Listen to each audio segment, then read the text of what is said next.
कहानी है जवानी में पागलपन। हमेशा की तरह आज भी जब किशन देर से घर लौटा और दबे पांव अपने कमरे की ओर बढ़ा तो निराली ने आवाज लगाई। कहाँ गए थे? कहीं नहीं माँ, बस दोस्तों के साथ खेलने गया था, कहता हुआ किशन अपने कमरे में चला गया। निराली पीछे पीछे कमरे में पहुंच गई। बोली, क्यों, यह कोई खेल कर घर आने का समय है? इतनी रात हो गई है, अब पढ़ाई कब करोगे? तुम्हें पता है ना, तुम्हारी बोर्ड की परीक्षा है और तुमने पढ़ाई बिल्कुल भी नहीं की है। तुम्हारे क्लास टीचर भी बोल रहे थे कि तुम नियमित रूप से स्कूल भी नहीं जाते और पढ़ाई में बिल्कुल भी मन नहीं लगाते। आखिर इरादा क्या है तुम्हारा? जब देखो आप मेरे पीछे पड़ी रहती हैं, चैन से जीने भी नहीं देती। जब देखो पढ़ो पढ़ो की रट लगाए रहती है। पढ़कर आखिर करना भी क्या है? कौन सी नौकरी मिल जानी है? मेरे इतने दोस्तों के बड़े भाई पढ़कर बेरोजगार ही तो बने बैठे हैं। इससे अच्छा है कि अभी तो मजे कर लो, बात की बाद में देखेंगे। कहकर उसने अपने मोबाइल में म्यूजिक ऑन कर लिया और डांस करने लगा। निराली बड़बड़ाती हुई अपने कमरे में आ गई। निराली किशन की बिगड़ती आदतों से काफी परेशान रहने लगी थी। वह न तो पढ़ाई करता था और न ही घर का कोई काम, बस दिन भर शैतानियां करता रहता था। दोस्तों के साथ मटरगश्ती करना और मोहल्ले वालों को परेशान करना, यही उसका काम था। जब भी निराली उससे पढ़ने को कहती, वह किताब उठाता, थोड़ी देर पढ़ने का नाटक करता, फिर खाने या पानी पीने के बहाने से उठता और दोबारा पढ़ने को नहीं बैठता। निराली उसकी आदतों से तंग आ चुकी थी। उसे किशन को रास्ते पर लाने का कोई उपाय नहीं सूझ रहा था। किशन के पिता एक सरकारी बैंक में अधिकारी थे। वे सुबह 9 बजे से रात 9 बजे तक बैंक के कार्यों में व्यस्त रहते थे। आमतौर पर वे रात को देर से लौटते थे। थकेहारे होने के कारण वे बच्चों से ज्यादा बात नहीं करते थे। किशन जानता था कि पापा तो घर में रहते नहीं, इसलिए उसे कोई खतरा नहीं। किशन की बहन सोनाली उससे छोटी जरूर थी परंतु काफी समझदार थी और स्कूल का होमवर्क समय पर करती थी। वह हमेशा अपनी कक्षा में अव्वल आती थी। इसके अलावा वह अपनी मम्मी के काम में हाथ भी बटाती थी। कई बार निराली किशन को समझाती और सोनाली का उदाहरण भी देती परंतु उस पर कोई असर नहीं होता था। किशन स्कूल जाने के नाम पर घर से निकलता, मगर स्कूल न जाकर वह सारा समय दोस्तों के साथ घूमने फिरने और फिल्में देखने में बिता देता था। इस बात को लेकर एक दिन निराली के डांटने पर वह उल्टा निराली को ही चिल्लाकर बोला, मुझे नहीं पढ़ना वरना प्लीज मुझे मेरे हाल पर छोड़ दो। मुझे जो बनना होगा बन जाऊंगा वरना बाद में अपना बिजनेस करूंगा। मेरे सारे दोस्तों के पापा बिजनेसमैन हैं और देखो उनके पास कितना पैसा है, और मेरे पापा सरकारी नौकरी में हैं पर हमारे पास कुछ भी नहीं है। क्या फायदा ऐसी नौकरी का? अब तो मैं और भी नहीं पढ़ूंगा, चाहे आप कुछ भी कर लो। किशन की इस बात से निराली को गहरा सदमा लगा और उसने किशन को जोर से एक तमाचा जड़ दिया। किशन जोर जोर से रोने लगा और रोते रोते अपने कमरे में चला गया। निराली सोच में पड़ गई कि कैसे समझाए अपने लाडले को। यदि अभी से इसने मेहनत करना नहीं सीखा तो इसका भविष्य बनने से पहले ही बिगड़ जाएगा। यह सोचती हुई वह किशन के कमरे में पहुंची। किशन का सिर गोद में रखा और बड़े प्यार से उसके बालों को सहलाती हुई बोली, बेटा मैं तुम्हारी दुश्मन थोड़े ही हूँ जो तुम्हें हमेशा पढ़ने के लिए बोलती रहती हूँ। तुम पढ़ोगे तो तुम्हारा ही फायदा होगा और कल जब तुम बड़े आदमी बनोगे तो इससे तुम्हारी ही इज्जत बढ़ेगी। लोग तुम्हारे आगे पीछे घूमेंगे। जब तक हम हैं तब तक तुम्हें हर खुशी देने का प्रयास करेंगे, लेकिन कल यदि हम नहीं रहे तो तुम्हारा क्या होगा? तुम्हारे पापा तुम्हें बिजनेस कराने के लिए इतने पैसे कहाँ से लाएंगे? और बिजनेस में सफल होने के लिए भी तो पढ़ना लिखना जरूरी है। परंतु किशन पर जैसे पागलपन सवार था, वह कुछ भी सुनना नहीं चाहता था। उसने गुस्से में अपनी किताबें कॉपियां उठाकर फेंकते हुए चिल्लाकर कहा, माँ मुझे नहीं पढ़ना लिखना, आप जाओ यहाँ से। किशन के व्यवहार से निराली की आंखों में आंसू आ गए। अपने पल्लू से आंसू पोंछते हुए वह कमरे से बाहर आ गई। वह अपनी व्यथा अपने पति सुमन से भी नहीं कह सकती थी, क्योंकि वे भी दिन भर की कड़ी मेहनत के बाद रात को देर से लौटते थे और खाना खाकर सो जाते थे। कई बार तो रविवार को भी उन्हें बैंक जाना पड़ता था, इसलिए उसे अपने पति से कुछ ज्यादा उम्मीद नहीं थी। इसीलिए उसके सिर में तेज दर्द होने लगा था। वह अपने कमरे में आकर लेट गई। सुमन लौटे तो उन्होंने निराली को लेटे हुए देखा। प्यार से उसके बालों को सहलाते हुए पूछा, क्या बात है निराली, आज कुछ ज्यादा ही परेशान लग रही हो। कोई बात है क्या? नहीं तो ऐसी कोई बात नहीं, बस ऐसे ही सिर में दर्द हो रहा था, इसलिए लेटी हुई थी, निराली ने कहा। वह किशन के बारे में सुमन को बताकर उन्हें परेशान नहीं करना चाहती थी।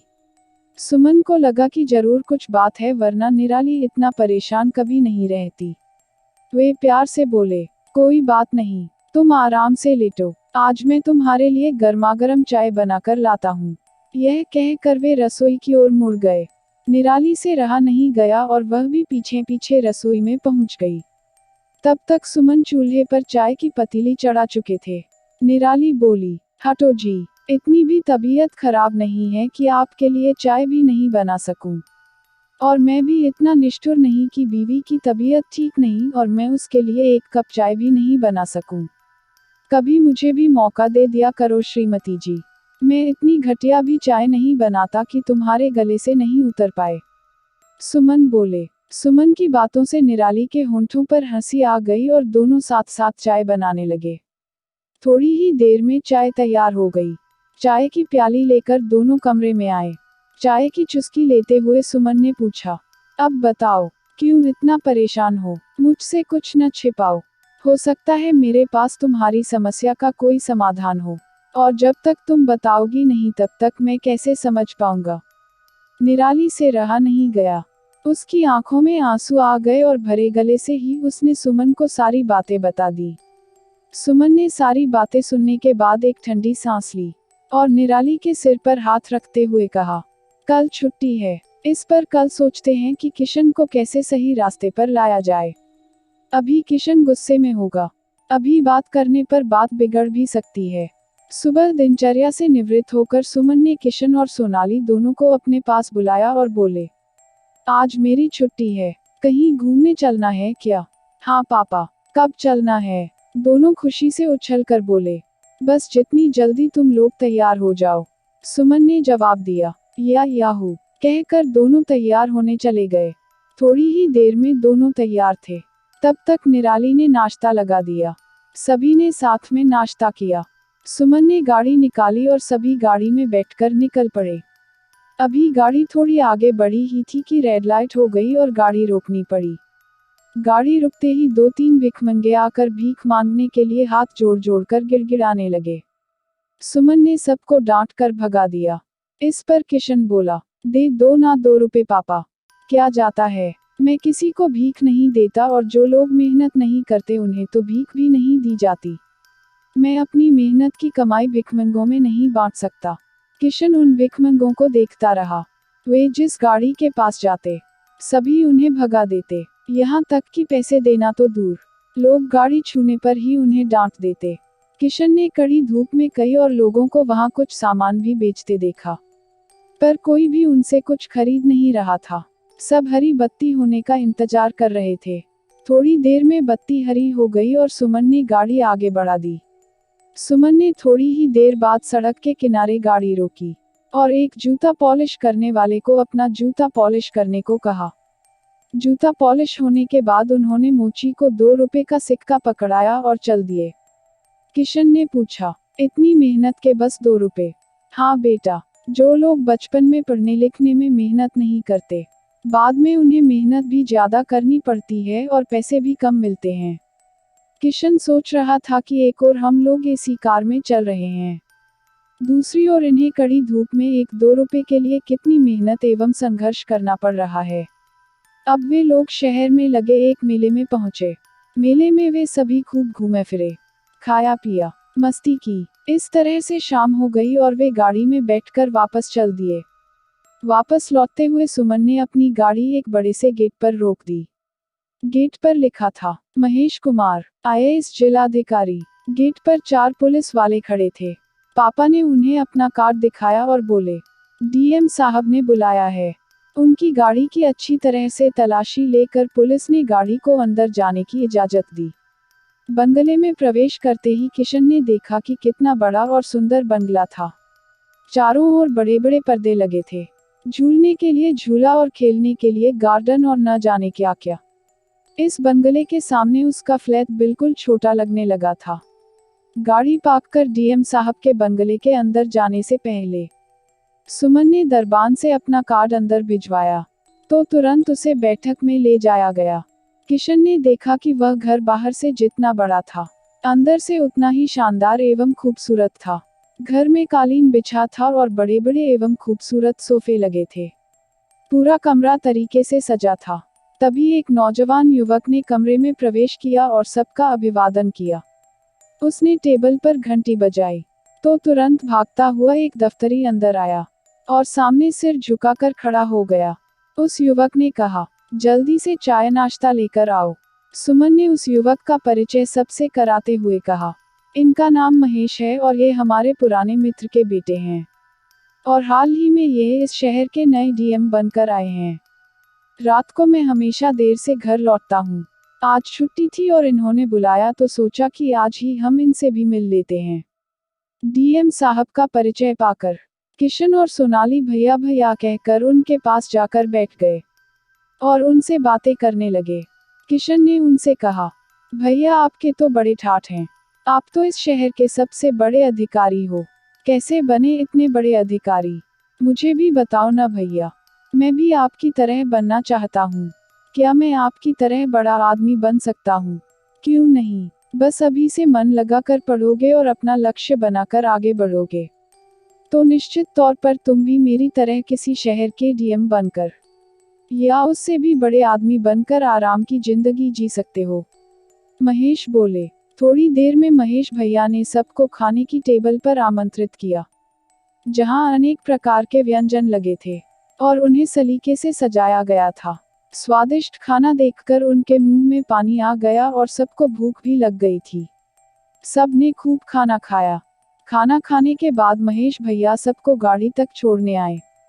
गाड़ी में बैठने के बाद सबने महेश भैया को बाय किया और वापस अपने घर की ओर चल दिए। लौटते समय सब आपस में बातचीत कर रहे थे, पर किशन चुपचाप अपनी सीट पर बैठा कुछ सोचने में मग्न था। लौटते लौटते काफी रात हो गई थी। घर पहुंचने के बाद सब काफी थक गए थे, इसलिए सोने चले गए। थोड़ी देर बाद ही सुमन ने निराली से कहा कि जाकर देखो, दोनों बच्चे अच्छी तरह से सो गए हैं ना। निराली ने जाकर देखा तो सोनाली अपने कमरे में सो गई थी, परंतु किशन के कमरे की लाइट जल रही थी। कमरे से तेज गाने की आवाज आने के बजाय आज उसका कमरा बिल्कुल शांत था, परंतु कमरे की लाइट जल रही थी। निराली ने सोचा कि आज वह थक कर सो गया होगा, कमरे की लाइट बुझा देती हूँ। भावुकतावश उसने दरवाजा खोला तो देखा कि किशन अपनी स्टडी टेबल पर बैठा पढ़ रहा था। निराली को आश्चर्य हुआ और वह बोली, बहुत रात हो चुकी है, सो जाओ बेटा, कल पढ़ाई कर लेना। नहीं माँ, मैं पहले ही बहुत समय खो चुका हूँ।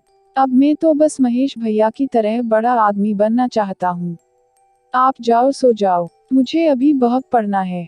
किशन की बातें सुनकर निराली की आंखों में आंसू आ गए, पर आज उसकी आंखों में आंसू खुशी के थे। वह तेज कदमों से अपने कमरे में आ गई जहां सुमन उसका इंतजार कर रहे थे। वह सुमन के कंधे पर अपना सिर रख कर बोली, जो बात मैंने किशन को महीनों में नहीं समझा पाई, आपने सिर्फ एक ही दिन में उसे समझा दी। सुमन ने निराली से कुछ न कहा, बस निराली की पीठ सहलाने लगे और आज न जाने निराली को सुमन का ऐसा सहलाना कुछ अजीब सा सुकून दे रहा था। एक ऐसा सुकून जो उसे थोड़ी ही देर में एक संतोष भरी नींद के आगोश में ले गया। अगर आपको कहानी पसंद आए तो लाइक और शेयर कीजिए और चैनल को सब्सक्राइब करना मत भूलिए।